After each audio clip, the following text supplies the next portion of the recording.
আকাশবাণী কলকাতা স্থানীয় সংবাদ পড়ছি সুদীপ বসু। প্রথমে বিশেষ বিশেষ খবর। কেন্দ্রীয় সরকার এক দেশ এক নির্বাচন সংক্রান্ত বিলগুলিকে আজ যৌথ সংসদীয় কমিটিতে পাঠাবে। রাজ্যে পঞ্চায়েত ও পুরসভাগুলির আর্থিক পরিস্থিতি সহ একাধিক বিষয় পর্যালোচনায় রাজ্য সরকার ষষ্ঠ অর্থ কমিশন গঠন করেছে। পশ্চিমবঙ্গে বিনিয়োগে আগ্রহীদের সরকার পূর্ণ সহযোগিতা করবে বলে মুখ্যমন্ত্রী জানিয়েছেন। নিউটাউন ইনফোসিসের দ্বিতীয় ক্যাম্পাসের উদ্বোধন করেছেন তিনি। রাজ্য সরকার চলতি বছরে আরও বেশি পরিমাণ জমিতে সেচের জল সরবরাহ করবে। রাজ্যের বিভিন্ন জেলায় আগামী দুদিন বৃষ্টির পূর্বাভাস আবহাওয়া দপ্তরের। আসছি বিস্তারিত সংবাদে। কেন্দ্রীয় সরকার এক দেশ এক নির্বাচন সংক্রান্ত বিলগুলিকে আজ ৩১ সাংসদের যৌথ সংসদীয় কমিটি জেপিসিতে পাঠাবে। প্রস্তাবিত কমিটিতে ২১ জন লোকসভা সদস্য এবং ১০ জন রাজ্যসভা সদস্য অন্তর্ভুক্ত রয়েছেন। কমিটিতে আছেন বিজেপি নেতা পিপি চৌধুরী, অনুরাগ সিং ঠাকুর, পুরুষোত্তম রূপালা, কংগ্রেস নেতা প্রিয়াঙ্কা গান্ধী, মনীষ তিওয়ারি, তৃণমূল কংগ্রেসের কল্যাণ বন্দ্যোপাধ্যায়, এনসিপি শরদ পাওয়ার গোষ্ঠীর সুপ্রিয়া সুলে প্রমুখ। উল্লেখ্য, মঙ্গলবার লোকসভায় সংক্রান্ত দুটি বিল উপস্থাপিত হয়। ভোটাভুটিতে বিলের পক্ষে ভোট পড়ে ২৬৯টি, বিপক্ষে ১৯৬টি ভোট পড়েছে। রাজ্যে পঞ্চায়েত ও পুরসভাগুলির আর্থিক পরিস্থিতি সহ একাধিক বিষয় পর্যালোচনায় ষষ্ঠ অর্থ কমিশন গঠন করেছে রাজ্য সরকার।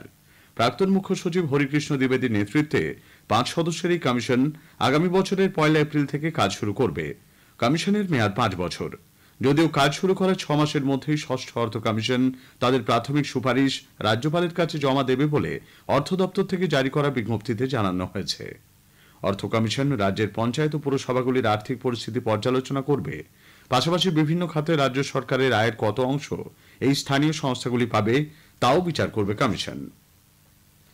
রাজ্যে ২০০ একর জমিতে সরকার বাংলা সিলিকন ভ্যালি তৈরি করছে বলে মুখ্যমন্ত্রী মমতা ব্যানার্জি জানিয়েছেন।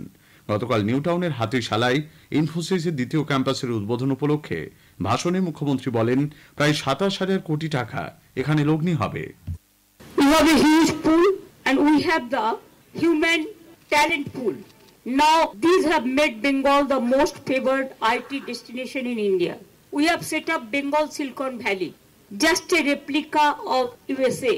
We have provided 200 acres of land there, and you'll be happy to know there will be 27,000 crore investment, and they will create 75,000 IT jobs.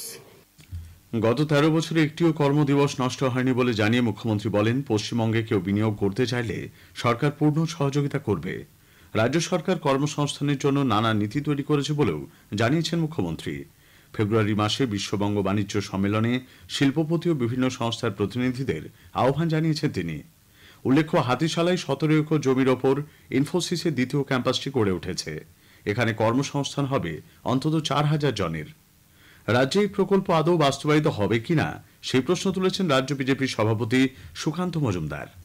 আদবে কি এটা হবে? এর আগেও তো আমরা দেখেছি প্রচুর এরকম ক্যাম্পাস খুলেছে। শুধু তাই নয়, এই ধরনের ইনফোসিস ক্যাম্পাসে হায়দ্রাবাদে যে ছেলেটি চাকরি করে তার স্যালারি কত, আর কলকাতায় যে ছেলেটি চাকরি করছে তার স্যালারি কত, একবার খোঁজ নিন তো। কেন এই ফারাক হচ্ছে? আইটি কুলি হয়ে গেছে তো এর এখন। পশ্চিমবঙ্গে যে সবথেকে কম পয়সার কুলি পাওয়া যাচ্ছে, পশ্চিমবঙ্গে যারা কাজ করতে চাইছেন তাদের মাইনে সবথেকে কম ভারতবর্ষের মধ্যে। কেন এটা হবে?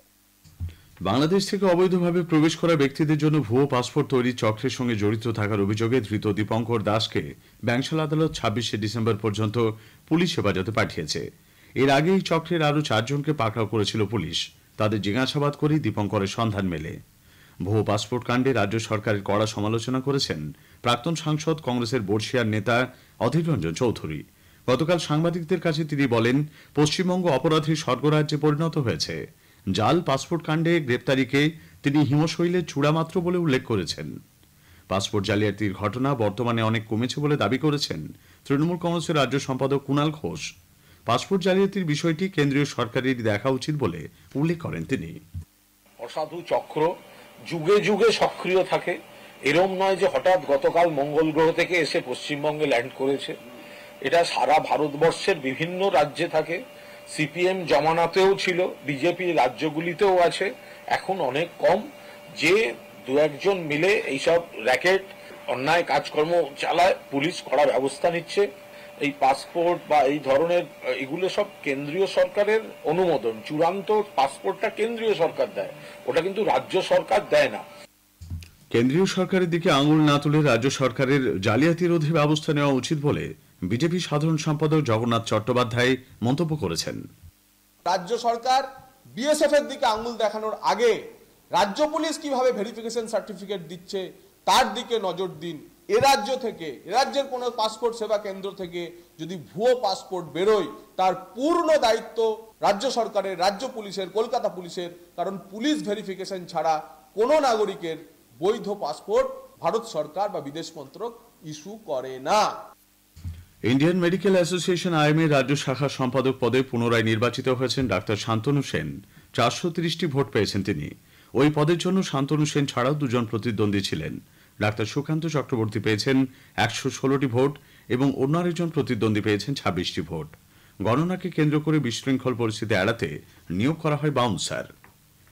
স্থানীয় সংবাদ শুনছেন আকাশবাণী কলকাতা কেন্দ্র থেকে। আমাদের সংবাদ শোনা যাচ্ছে ইউটিউব চ্যানেল আকাশবাণী সংবাদ বাংলা, ফেসবুক ও ইনস্টাগ্রাম আকাশবাণী সংবাদ কলকাতা এবং এক্স হ্যান্ডেল AIR নিউজ কলকাতাতে। রাজ্য সরকার চলতি বছরে আরও বেশি পরিমাণ জমিতে সেচের জল সরবরাহ করবে। এই লক্ষ্যে এবছর জলের পরিমাণ 32% বাড়ানো হচ্ছে। ডিভিসি, ময়ূরাক্ষী ও তিস্তা ক্যানেল দিয়ে মোট 15 লক্ষ একর জমিতে চাষের জল সরবরাহ করা হবে। ডিভিসির সঙ্গে এক বৈঠকের পর রাজ্যের কৃষিমন্ত্রী শোভনদেব চট্টোপাধ্যায় জানিয়েছেন যে রবি মরশুমে চাষের জন্য আগামী 5ই জানুয়ারি ডিভিসি বিভিন্ন ক্যানেল থেকে জল ছাড়বে। রাজ্য সরকার সচিব পদে বড়সড় রদবদল করেছে। গতকাল এই সংক্রান্ত বিজ্ঞপ্তি জারি করা হয়। 2006 ব্যাচের IAS ওয়াই রত্নাকর রাওকে অপ্রচলিত এবং পুনর্ব্যবহারযোগ্য শক্তি উৎস বিভাগের সচিবের দায়িত্ব দেওয়া হয়েছে। কর্মী ও প্রশাসনিক সংস্কার বিভাগের পাশাপাশি দূষণ নিয়ন্ত্রণ পর্ষদ এবং প্রেসিডেন্সি বিভাগের বিভাগীয় কমিশনারের অতিরিক্ত দায়িত্ব সামলাবেন 2004 ব্যাচের IAS জগদীশ প্রসাদ মিনা। কারা প্রশাসন দপ্তরের প্রধান সচিবের দায়িত্বে আনা হয়েছে IPS ডক্টর রাজেশ কুমারকে। বাজারে যথেষ্ট পরিমাণ আলুর যোগান থাকা সত্ত্বেও বিক্রেতারা কলকাতার বেশ কয়েকটি বাজারে অনেক বেশি দাম নিচ্ছেন এমন অভিযোগ উঠছে। এর প্রেক্ষিতে টাস্ক ফোর্সের সদস্যরা গতকাল বেশ কয়েকটি বাজার পরিদর্শনে যান। কাঁকুরগাছি VIP মার্কেটে বেশি দাম নেওয়ার অভিযোগ থাকায় আলু বিক্রেতাদের সতর্ক করে দেওয়া হয়। পূর্ব বর্ধমানের মেমারি থানার কৃষ্টিপাড়া একটি বাড়ি থেকে বিপুল পরিমাণে গাঁজা উদ্ধার করেছে পুলিশ। বাজেয়াপ্ত করা হয়েছে বিপুল নগদ টাকাও। গাঁজা কারবারে জড়িত থাকার অভিযোগে সুমিতা সাহারি নামে এক মহিলাকে গ্রেপ্তার করা হয়েছে। নির্দিষ্ট খবরের ভিত্তিতে পুলিশের স্পেশাল অপারেশন গ্রুপের একটি দল গতকাল গোখাদ্যের আড়ালে 2টি বস্তায় গাঁজা এবং বেসমেন্টের নিচ থেকে টাকা উদ্ধার করে। উদ্ধার হওয়া টাকা গাঁজা বিক্রির বলে পুলিশের প্রাথমিক অনুমান।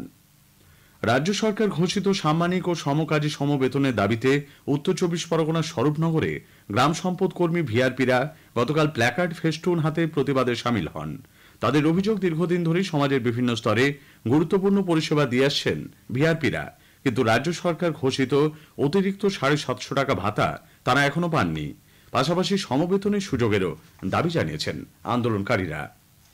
বাঁকুড়া জয়পুরে হাতির তাণ্ডবে বিঘার পর বিঘা জমির ফসলে ব্যাপক ক্ষতির খবর মিলেছে। জানা গেছে 52টি হাতির একটি দল দুদিন আগে মেদিনীপুরের সীমানা পেরিয়ে বাঁকুড়া জঙ্গলে প্রবেশ করে। জয়পুর রেঞ্জের জগন্নাথপুর এলাকার আঙ্গারিয়া মুরারডাঙ্গা এলাকায় বেশ কয়েক বিঘা জমিতে আলু সবজি চাষের ব্যাপক ক্ষতি হয়েছে। চলতি সপ্তাহের শেষে দক্ষিণবঙ্গের জেলাগুলিতে বৃষ্টির পূর্বাভাস দিয়েছে আবহাওয়া দপ্তর। উত্তরবঙ্গের কয়েকটি জায়গাতেও হালকা বৃষ্টির সম্ভাবনা রয়েছে। আগামী কয়েকদিন রাজ্যের সর্বত্র তাপমাত্রা 2 থেকে 4 ডিগ্রি বৃদ্ধি পাবে বলে জানিয়েছেন আবহাওয়া দপ্তরের পূর্বাঞ্চলীয় প্রধান শোভনাথ দত্ত। কলকাতায় আজ সর্বনিম্ন তাপমাত্রা রেকর্ড করা হয়েছে 16 ডিগ্রি সেলসিয়াস, যা স্বাভাবিকের থেকে প্রায় 1 ডিগ্রি বেশি। গতকাল সর্বোচ্চ তাপমাত্রা স্বাভাবিকের 2 ডিগ্রি বেশি 26.3 ডিগ্রি সেলসিয়াস রেকর্ড করা হয়। তেলেঙ্গানার ডেকান এরিয়া স্টেডিয়ামে জাতীয় ফুটবল সন্তোষ ট্রফি গ্রুপ পর্বের ম্যাচে বাংলা গতকাল 2-0 গোলে রাজস্থানকে হারিয়ে দিয়েছে। বাংলা 3 ম্যাচে 9 পয়েন্ট নিয়ে গ্রুপের শীর্ষে উঠে এলো। শেষ করার আগে স্থানীয় সংবাদের বিশেষ কিছু অংশ আরও একবার। কেন্দ্রীয় সরকার এক দেশ এক নির্বাচন সংক্রান্ত বিলগুলিকে আজ যৌথ সংসদীয় কমিটিতে পাঠাবে। রাজ্যে পঞ্চায়েত ও পুরসভাগুলির আর্থিক পরিস্থিতি সহ একাধিক বিষয় পর্যালোচনায় রাজ্য সরকার 6ষ্ঠ অর্থ কমিশন গঠন করেছে। চলতি বছরে আরও বেশি পরিমাণ জমিতে সেচের জল সরবরাহ করবে রাজ্য সরকার। স্থানীয় সংবাদ শেষ হলো। এর পরের খবর 9টা 15 মিনিটে।